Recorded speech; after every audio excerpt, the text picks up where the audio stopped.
Welcome, and thank you everyone for sending through your messages. Been some really good ones in there.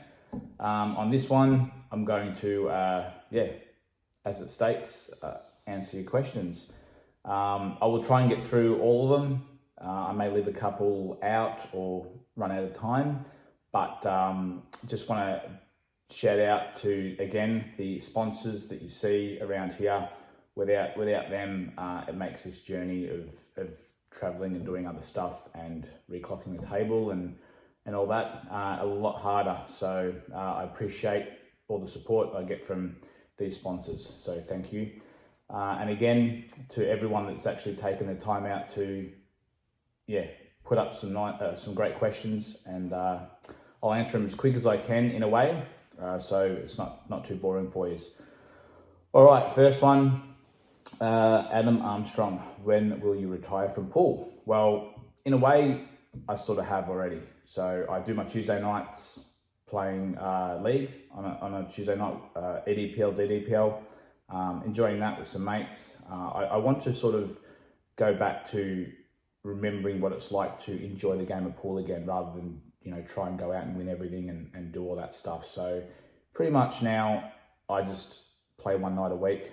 And I might play one or two comps a year, see what happens. But at the end of the day, I don't travel to a bunch of comps every year now and playing 2 or 3 leagues a week. It's basically just enjoying the game of pool again and hanging out with some mates and having a few beers and whatnot. So that's it. I'll always play. It's a good thing about pool. You can play when you're 20, 30, 40, 50, 80, 90, 100. At the end of the day, it's still a game that you can pick up and play whenever you like. So we're probably lucky in that way. Next question, Damien Lee Stafford. Your main tip on getting a better break. I've gone through this a few times. Pretty much, look, from when you place the white ball down, whether it's near the bulk line or whether it's further back a little bit, at the end of the day, it all comes down to the individual. There's no magic pill that you can take and all of a sudden you're going to break better. You've got to use the power, the timing, the way you strike the ball. Another thing is I actually look at the white ball right before contact rather than the object ball. That's something that I do, and I think I can be more accurate doing that. So I line up the white ball with the pack. As you do, you look at the cue ball, you look at the object ball, and you sort of move your eyes back and forward. And then right before I strike, I don't look up at the object ball. I stay focused on the white ball, and I make sure I cue through the white ball, and it works for me. So I have got a few videos on how to break and some tips there. So it's basically just practice. You can't just practice it for 10 or 15 minutes. I spent hours and hours, doing, 500 to 1,000 breaks in a night, just trying to perfect a break that I have now. It's practice. Everything is practice. And if you need help, you send messages to me or other coaches out there, and they'll try and point you in the right direction, and you just keep practicing. That's all it is. Loose grip. A lot of people have the tight grip on the cue, and that can slow some of the power down. And you've got to really have a loose grip and let the cue do the work. So, Aaron Tracy, how did you really feel about the underdog nickname? Look, I didn't mind it, to be honest with you, only because it sort of took the pressure off me a little bit, and it added more pressure on my opponents, I think, when they played me, because even if they felt that they were the underdog, me having the underdog name, it put some maybe pressure on them. So it was just all mind games. I believe no matter who I play, whether it's one frame, race 7, 9, 11, I believe that I can win, and I'll never say anything negative ever. I'm always there looking you in the eye, shaking your hand, and let's get ready to rumble kind of thing. So, the underdog name was just, look, I think I've had it all my life, honestly. Since I started when I was 21 or 22, I've pretty much had that name Whenever I got put up against another top player, in the bookies' eyes, I was never favourite. So that's where the underdog come in, because I would be not favourite, even though I might have been, and still win, kind of thing. So that's sort of where that name come from, and it didn't bother me whatsoever. In fact, I wanted that name up there. So they come up with some other names, and I just didn't like it.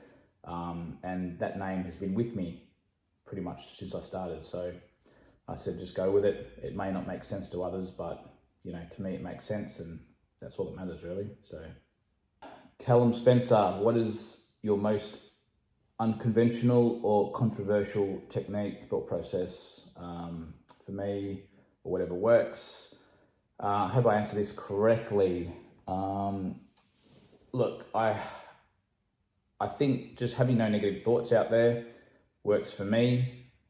Too many people, they can lose the match before they even start it, no matter, depending on who they play. Some people give too much respect to a player, where they hold them high up on a pedestal, and they just can't beat them. And I know players out there that have this issue, and I've never been one to put any player so far up, not even the greatest in the world, like I say, Mick Hill.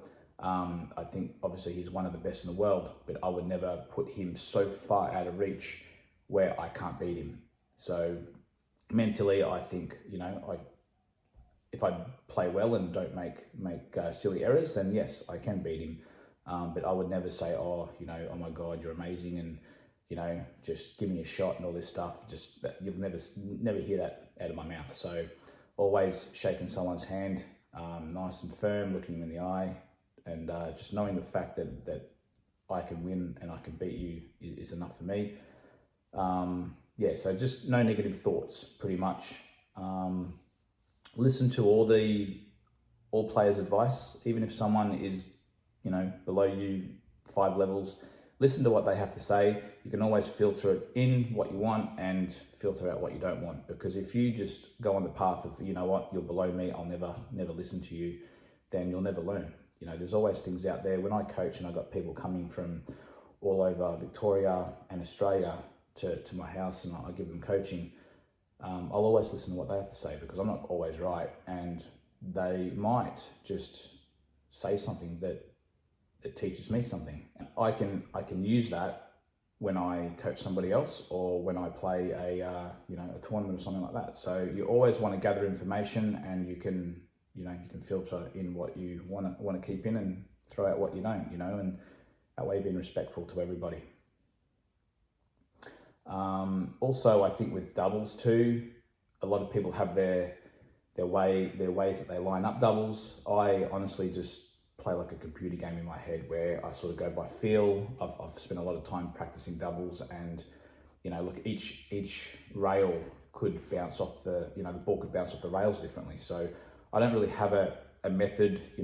This is going to be the exact spot here and here and here. I go by, how's the table playing? Is it playing a bit, dull, or are the balls reacting off the cushions a bit sharper? And then I will sort of, get down on my double and sort of just move and go from there. And that's how I do it. That's how I make up my doubles in a way. So, Brendan Wilson, name the player you don't like playing against the most, and why? I don't have too many of these players, I don't think. Maybe one comes to mind. Not that I don't like playing them. They can make you feel uncomfortable. It's actually Rusty. It's all a good thing too. He's got this big, aura around him when he plays, and he's everyone just loves watching him play, and he can actually make you feel uncomfortable out there. He can get in your head, and just for some reason, every time he does miss a ball or something like that, he always plays the game and puts you under pressure all the time. He could miss a ball or play a certain shot that you think, oh, that was a bit of a weird shot, but you'll get to the table and you'll have to make a big shot to actually stay in the frame. And if you don't, he'll just tap in all his balls. And he's one that I found over the years that was hard to beat, sort of not just on the table but mentally as well. So I've never really said that, but you know, it is what it is. We've had all our battles over the years with all the top players, and some people like playing certain players and have the wood over them, and some players have the wood over others. So yeah, I think just in my mind, I think Rusty is hard to beat. Not just physically on the table, but mentally as well. While you're out there, you've got to have thick skin, and playing guys like this actually teach you to be stronger as well. So, Lee Rainen. Who are the most overrated and underrated players for the last 10 years, Victorian and Australian? Well, overrated, I don't think there's, I can't really think of anyone off the top of my head that might be overrated, you know, and even if I did, I don't really want to mention it anyway, because I don't want to hurt anyone's feelings. So yeah, I don't think anyone's really overrated at all when they play pool. So underrated, it's a different story. You know, there's plenty of people out there that are underrated, but to me, if I underrate someone, that could just be my personal thing. You know, the next person next to me might underrate, you know, the next person, and I might feel the opposite. So it really is, I'm trying to get around this as good as I can. It really is I think it's a personal preference, you know. Like a good example would be Gus Giorgio. You know, a lot of people think because he's, you know, 4'1", and you know, needs basically a stool to step up over the table and look at the outs. He can't play good pool. So at the end of the day, I think Gus's game has come a long way over the years, and he is actually a very good, refined pool player. And I'm talking like, you know, top 10 in Australia very easily. And a lot of people wouldn't see that, but the way I see him play the game, it's very, it's not boring, but you know, he does take his time, but at the end of the day, he does get the job done, and he doesn't give away or give back as many chances as most people, so as most players. So, you know, people will look at him and underrate him a little bit, but if you look at his scores and look at his stats, you know, he's got very good stats. You know, on a Tuesday night, probably shooting close to 70%, and he's just a good all-round player. So he can pot well, he's got a good safety, and his white ball's decent as well. So that's just been my example of an underrated player. It's a bit hard to say other players in other states because I don't get to see them. And you got to remember, I've only been playing the game sort of when I started, like when I was 21, 22. You know, I'm 42 now, so I haven't been playing the game, you know, obviously as long as some of the others. Some of the others have been playing all their lives when they were 4 years old. You know, even like Gus, who's actually probably been playing it since he was 4 foot tall. So Bailey Noblet, what's your most valuable achievement in the game and why? All right, so if it's personal, it would be the Australian singles. Winning that was a highlight of my career, I think, or my pool playing career, I guess. So winning the singles, backing it up was even better. The following year, in 2015, winning that back-to-back and being the first to win back-to-back Australian titles was I couldn't imagine anything better. And then the third year, I made the final again and lost to Ben Foster 10-7. It was 7-all and I lost 10-7. But, you know, I had a great run, and that was one of my biggest achievements, is just not the run that I had, but just to win that first Aussie title. There's so many good players up there on that trophy, and I just wanted to be on that trophy, not just for bragging rights, but I wanted to be there for me and to show all the hard work that I put in over the years, that I deserve to be there. So if it's not personal and it's teams, well, obviously it's 2016 world title, playing with all the boys. That was mind blowing. That was unbelievable to go there. You know, my third time, and it is quite expensive. And to go there and play was play with those guys was just absolutely unreal. And some of the matches we had, some of the close matches we had was absolutely crazy. And to walk away with a win was even better. So, and I think Australia deserved it. Definitely deserved it. So, Dakota Cook, Palmer or Palmy? Palmer. I think it has to say it. It's got to be a Palmer, yeah? I'll have a Palmer, not a Palmy. Palmer. I'll have a Palmer. Thanks. I'll have the lamb. I'll have the Palmer. I'll have the Palmy. It's a Palmer. I think it's a Palmer. It has to be a Palmer. Palmer. That's in my head. Palmer, Palmer, Palmer. Jahan, is there a favourite player you watch a lot of, and can you show us a memorable frame or shot that they did to create it? Please say Kurt. That one he did from pockets was crazy. Yeah, that was a 1 in a million, and I still think it was a fair shot. So, favorite players. Again, I actually like watching pool players when they do a little bit of crazy stuff. I like watching. I like watching Rusty play. I like watching James Della play. If I really want to learn the game and try and get better, and try and understand it better, I'd probably lean towards more like your Mark Robertson, your Justin Sage, your Jake McCartney, even your Joel Younger. These guys simplify the game a little bit more for you to try and understand the way they, their pattern play and the way they move the white ball around the table. They can make the game look easy at some time. They can make the game look easy most times, but all in all, if I had the choice to sit down for a couple of hours and watch pool, I'd be watching guys all the time, like I said, Della, Rusty, and even Ben Noonan. So these guys I enjoy watching play out there, just because, they like throwing the white around a little bit. They do, they're not afraid to take on big shots. They make the game exciting. So, Johnny Zoo, how do you fix a washing machine? Well, give me a call. It'll cost you $140 for a service call. I'll come around to your house and I'll show you. It's as simple as that. It'll cost you $140 for me to knock on your door. 10. Create your perfect Aussie player, selecting a player from each of the following: potting, breaking, bottle, safety. I think, look, just off the top of my head now, potting, obviously, if I have the perfect player, you'd want someone like your Mark Robertson.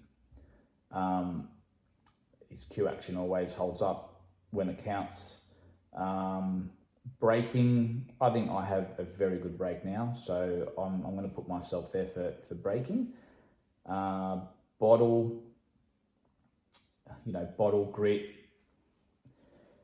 Oh, look, you got guys like, Alec Avranadis that just loves playing, Stacey Vine. These old school players they're relentless when it comes to playing pool, and, trying to beat them is always very hard. Even if they're not playing well that day, they're very hard to beat.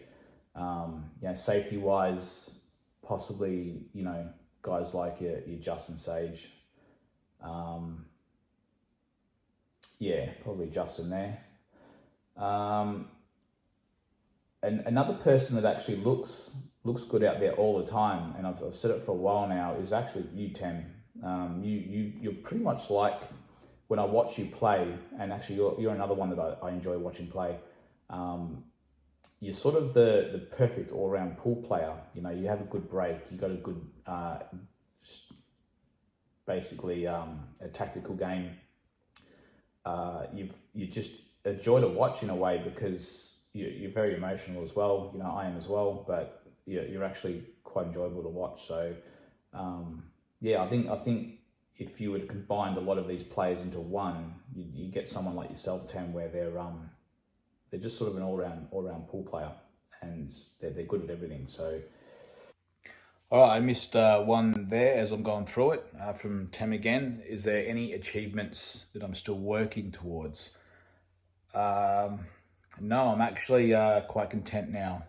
I had a lot of goals right from the start when I started 20 odd years ago to make a state side, to make an Australian side, and to win a major, to make 100 on a snooker table. I had probably 6 or 7 different goals, and I was lucky enough to achieve them all. So I can pretty much now relax and enjoy my Tuesday night pool leagues or whatever, or just the occasional tournament. I can go there and enjoy the weekend and enjoy the game for what it is again, because there is pretty much in the game of 8-ball, honestly, I don't think there's anything left for me to do. So I achieved what I wanted to achieve and more, and I was really lucky to maybe lucky to do it, or I put in a lot of hard work too. So there's not really anything that I'd like to achieve anymore in the game of 8-ball, hence why I can just try and enjoy it now and go from there. Ryan Betts, what is the best size tip, and what would you consider to be too small of a tip? All right, so for 8-ball, I think between 8.5 to 9.5. I don't think, going 10 and beyond, I think it's a little bit too big for the smaller weight. I think under 8.5 mil, even 8 mil or 7.5 mil is very hard to be consistent with. You have to practice a lot and play a lot. I had small tips in the past. At the moment, mine's about 8.5 mil, and I think that's about right for me. Maybe 9 mil I could go, but I'm always used to having a smaller tip, but I did practice a lot. Now I don't. So, maybe later on I might go to a 9 mil tip. So the reason why the smaller tip is harder over the bigger tip is because when you're hitting the white ball, the smaller tip, you've got to be more accurate with before you put side on the white, where the bigger tip, you've got a bigger area to hit with the white, and you can be a little bit off. So if I use my head as the white ball, so if I've got the Q tip this big, I'm still hitting the white ball, in a big surface area, where if the tip is really small, if I hit over here, I can put more side on the white and stuff like that. So bigger tip is a little bit easier to play without putting side on the white ball. So 8.5 mil to 9.5 mil, I'd stay within that range. Archie, fishing or pool? It's fishing. I've done my time with pool now, so definitely fishing. I've always loved fishing, enjoy it. I've got my own YouTube channel, as you know, Get Nibs, and I just want to do fishing now and with the family and have a bit of fun with that. And like I said, I still do a bit of pool here and there, and pool will always be there. So it's definitely fishing for now. Get Nibs, it's got a question. I may put that up to promote my channel. What's your biggest snapper? Here it is. Dave. Closer. You got it! My God! 82, my God. Oh, what a massive fight. What a beast. All day, 82 centimeters. Look at that. Beautiful. Try and get in the sun. Trying. This way. Combine. Oh, we're on. Again. Second rod, live hookup, baby! 82 centimeters out of Western Port. That's the biggest one for the boat so far. And that was awesome. So, Mark Robertson, name 5 players to play for your life. So basically, if I had to get 5 players and ship them off to England, had to play a race of 5 or 11 or whatever in a team's event, playing for my life, who would it be? 5 players. I would say yourself, Mark Robertson. I would have, and these are all people at their prime. So if I'm picking people, I'm picking them when they were at their best. All right. So Mark Robertson. I'd have Jake McCartney. I'd have Justin Sage. I'd have to have Jimmy Della in there. And I would say possibly, Ben Noonan. You've got guys also like, Ron Kelly. Quinton Hand was obviously back before my time. So I'm only talking about sort of the players that I grew up with as well. So, Ron Kelly's right up there as well. At his best, he was awesome. And so that would be my 5 to play for my life. Rusty, you know what? If one of them fell sick, I'd have Rusty in there as a sub because he may be a little bit. It might look loose when he's out there, but he definitely knows what he's doing, and he's proven it before. He's won everything. He's won Australian titles. He's won big guns and all that stuff. So he knows how to beat the big players, and I'd have him in there ready to go. Samuel, have I always used Dufferin, and what makes a good cue? Well, my first cue was like a graphite one, just to look cool, and I got rid of that very quickly. But I've used Dufferin pretty much the whole time. I just like the smooth cue, and I don't like grains and stuff like that because it can actually grab on your chin, on your hairs and stuff. I don't like seeing the grain come back and forward. It's just personal preference. So the cue that I got now is basically just a rack cue, and it's been laid down to what I like in a way. That was done years ago. And the one I had before that was a similar one. So they're basically just rack cues that have been laid down, and they play well for me. So for majority of the time, probably a good 18 years, I've used Dufferin cues. Jay Windross, what got you into pool? What was your development method, coaching, practice, watching? What are your tips to help others stepping up? So, how I got in the pool. I got in the pool by going out with a few mates one day, and we were at a pool hall, and one of them said, I know this guy that wants to play for money.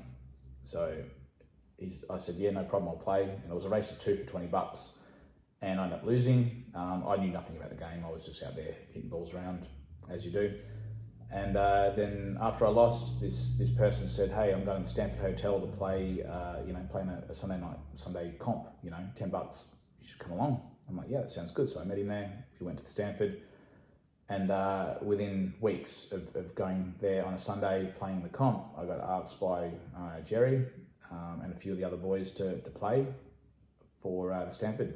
And I said, yeah, and the rest is history. So if I hadn't played that little $20 money match that day or that night, I probably wouldn't be here talking to you guys, not about pool anyway. So yeah, I wouldn't have done what I've done, and yeah, it's pretty crazy how things work out, like within weeks, I started playing for the Stanford. Within like 2 or 3 years, I won my first Victorian title, and then went away, and made an Australian team my first year.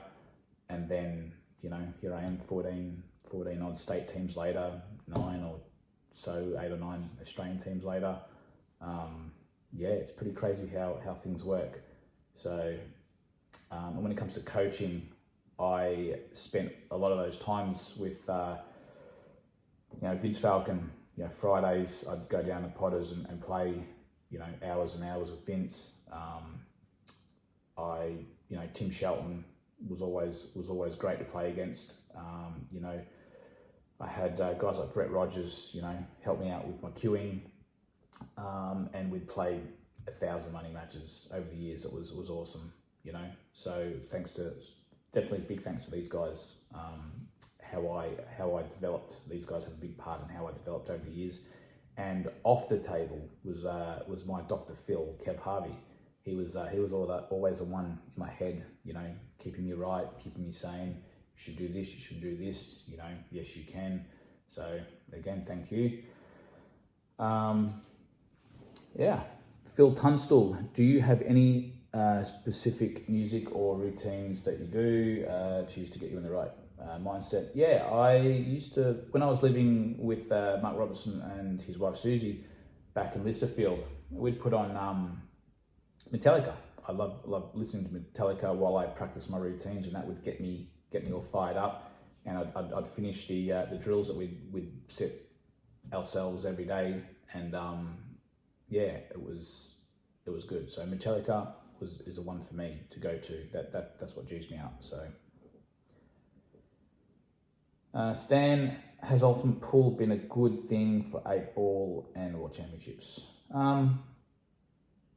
I think any pool's been good. You know, I don't mind it. At the end of the day, I like watching it, and if you want to learning off those guys as well. So I think the game does need to evolve, and it is, and I think 8-ball's very healthy.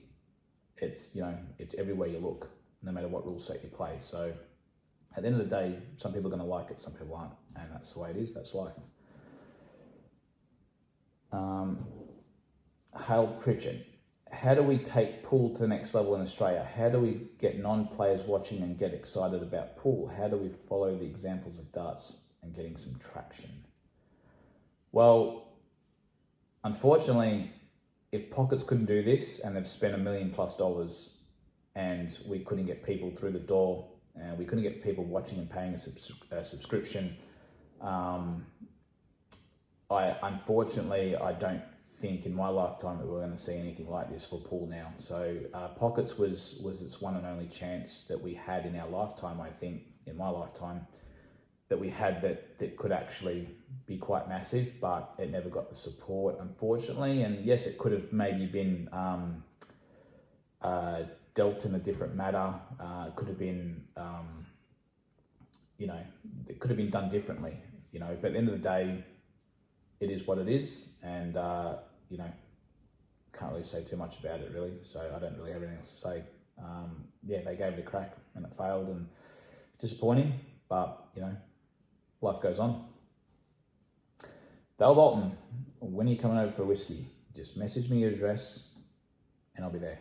So I've always thought about it. You've always said you got a lot at your place and I do want to try it. So send me a message and I'll be around. Even maybe a Tuesday night before pool. If you got half an hour free, I'll come to yours and we'll have a drink. That sounds really good.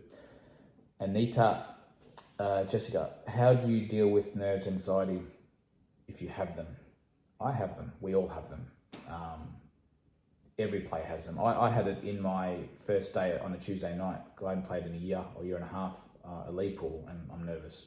You know, in a couple of weeks from now when we have finals, I'll be nervous. I'll be shaking a little bit, but I won't tell anyone.